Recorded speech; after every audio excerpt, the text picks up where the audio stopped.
Raiva. Quais é que são as tuas dificuldades com esta emoção? Será que tu sabes quando é que ela é funcional, quando é que ela se torna mais disfuncional, mais adoecida? Hoje vou contar-te tudo.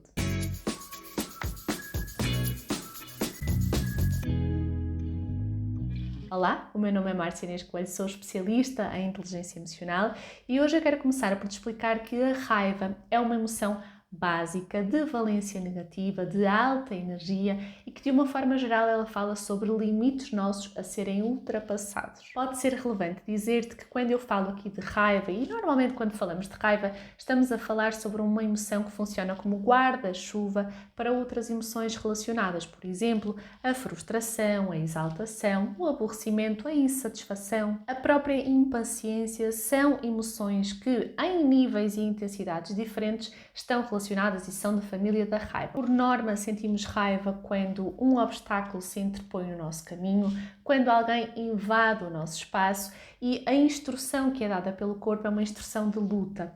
E é por essa razão que esta é uma das emoções mais desafiadoras para as nossas relações interpessoais, porque ela nos mobiliza a impulsos de retaliação. Não é por acaso, não é? Porque a nossa raiva é sempre uma resposta psicofisiológica gerada quando há uma percepção ou de afronta, ou de injustiça, de abuso, de desigualdade e gera-se quando nós temos a percepção de termos sido desrespeitados, ofendidos ou prejudicados intencionalmente. Portanto, o que eu quero dizer com isto é que tudo isto, todos estes exemplos podem ser gatilhos naturais da raiva. No entanto, por gerar pensamentos negativos, enérgicos, tendencialmente focados no objeto a destruir, ela é muitas vezes considerada errada de sentir ou mal utilizada. E é daí que vem a sua má fama. Mas será que ela é mesmo errada ou que nos adoece emocionalmente?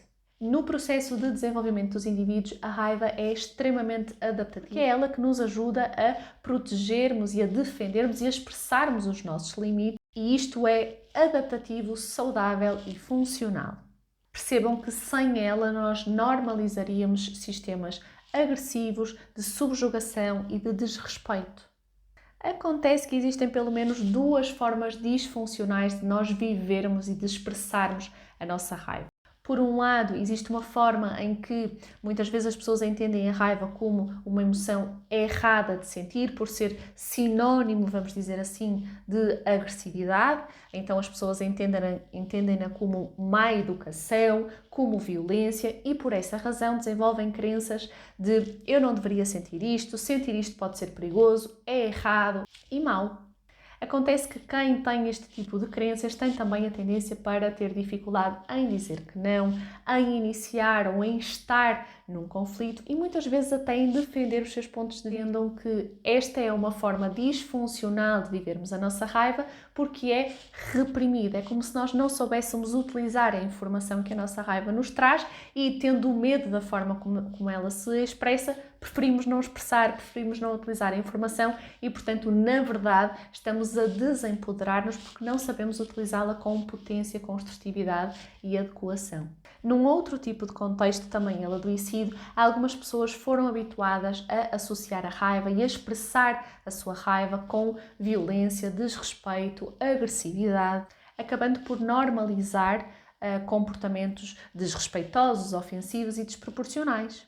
E quando as pessoas se habituam a expressar a sua raiva desta forma, muitas vezes utilizam também a raiva para ventilar outras emoções. E isto também é disfuncional, porque ainda que a raiva seja expressa, esta expressão é feita de um modo disfuncional, desproporcional, ofensivo, que de alguma forma pode gerar alívio naquele momento, mas a longo prazo não nos traz bem-estar, não nos ensina a utilizar a informação de modo construtivo e que garanta o nosso bem-estar saudável, sustentável e ecológico a longo prazo.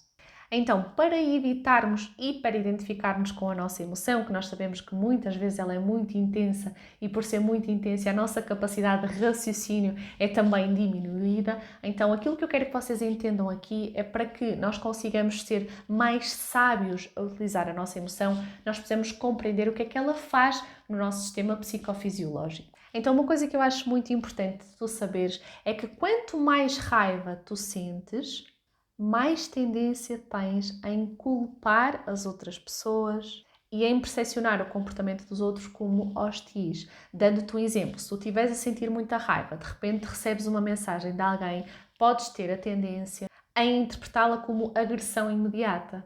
E é por nos sentirmos desta forma que também temos mais tendência, quando estamos a sentir mais raiva, em punir o outro, muitas vezes indiscriminadamente e de forma desproporcional e não relacionada. Sabermos disto deixa-nos mais conscientes para nós percebermos o quanto as nossas leituras mais imediatas e involuntárias podem ser não só irrefletidas, mas também muitas vezes distorcidas. E é curioso como tantas vezes nós nos sentimos injustiçados e é isto que gera a nossa raiva e depois o nosso comportamento vai ser também ele injusto. Então, para usarmos construtivamente a nossa raiva, nós precisamos ter atenção em alguns elementos que são fundamentais para fazermos uma boa avaliação do nosso contexto emocional, do nosso contexto externo e fazermos escolhas mais conscientes, ajustadas e adequadas à situação, ao contexto e ao nosso objetivo, à nossa meta, à nossa intenção. Primeira coisa que tu precisas imediatamente investigar são as possíveis causas. Então, o que é que neste contexto me poderá estar a causar raiva? E podem ser várias coisas e de intensidades ou de importâncias diferentes. Mediante isto, é também importante tu observares que pensamentos automáticos estão a ser gerados. Qual é que foi o diálogo interno e as narrativas que foram ativadas na tua mente mediante aquele stressor? Ao fazermos esta investigação interna, nós podemos também ser capazes de identificar se na nossa história individual existem feridas emocionais que possam estar a alimentar esta emoção. Quase como se nós colocássemos uma lupa em cima daquela situação, o que nos faz muitas vezes não estar a reagir apenas ao evento em si, àquilo que está a acontecer naquele momento, mas estamos a reagir emocionalmente a todas as vezes em que sentimos aquilo. Importa também averiguares no teu dia se existiram experiências prévias que possam estar de alguma forma a deixar-te mais sensível para essa situação. Imagina que já vens aborrecido com o trânsito, os miúdos já fizeram com que chegasses mais tarde ao trabalho, de repente esqueceste de um documento necessário para aquele dia, para um relatório que tu ias apresentar. O teu chefe faz-te um comentário mais desagradável e isso pode ser o gatilho para tu teres uma explosão emocional e, na verdade, tu estás a responder a todas as outras situações de irritação, de desagrado e de insatisfação que se foram acumulando ao longo do teu dia. E é importante tu saberes isto porque muitas vezes as nossas reações são desproporcionais porque nós estivemos em piloto automático anteriormente e não fomos regulando pequeninas irritações prévias que fazem com que, de repente, uma pequenina gota se transforme numa tempestade. Mais uma vez é importante tu saberes que quanto mais sensível tu estiveres até por experiências prévias, mais distorcida pode ser a tua leitura. E mediante esta consciência, tu terás muito mais capacidade, muito mais amplitude, quase como se o teu campo de visão se ampliasse para poderes avaliar qual a melhor resposta, tendo em conta o contexto, tendo em conta os teus objetivos, sempre em função do teu bem-estar mais prolongado e não apenas do alívio imediato. Mais do que tudo, eu quero que tu entendas que reprimir estas emoções, como eu já vos disse anteriormente, é uma emoção de alta energia, não é uma opção saudável. E, na verdade, pode prejudicar-te a médio e longo prazo, quer seja por te levar a explosões emocionais por coisas mínimas, quer seja também por te poder levar, mais tarde ou mais cedo, ao adoecimento físico. O que a boca cala, o corpo acaba por manifestar. No futuro, se vocês quiserem, eu posso trazer-vos um vídeo com exemplos de estratégias ou formas de nós expressarmos a nossa raiva de um modo mais ajustado, saudável e funcional. Neste vídeo, aquilo que eu quero que tu entendas é que as crenças que tu tens sobre a tua raiva, sobre a tua emoção, influenciam fortemente e claramente o teu comportamento e a tua reação, não só àquilo que está a acontecer fora de ti, mas ao que tu sentes fisicamente. Então, para que tu construas uma melhor relação com a tua raiva, é importante que tu saibas, acima de tudo, que ela te traz informação de valor. No entanto, é muito importante que nós tenhamos a consciência de que essa informação muitas vezes não é tão simplista, tão taxativa quanto parece. Isto é, não é porque a tua raiva te diz sinto-me injustiçado que de alguma forma alguém teve uma má intenção. Entendem o que eu quero dizer?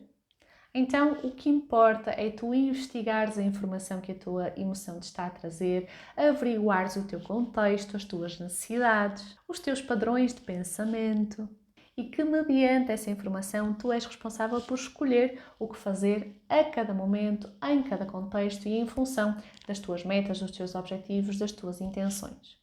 Mais do que tudo, importa que tu avalies se até agora as tuas relações estão altamente conflituosas. O problema não é a tua raiva, é a tua forma de lidar com o que sentes. E se este vídeo foi útil para a tua construção emocional, para a tua maturidade emocional, então manifesta o teu afeto, acompanha o meu trabalho nas outras redes sociais e vamos nos vendo por aqui. Um grande beijinho e até à próxima!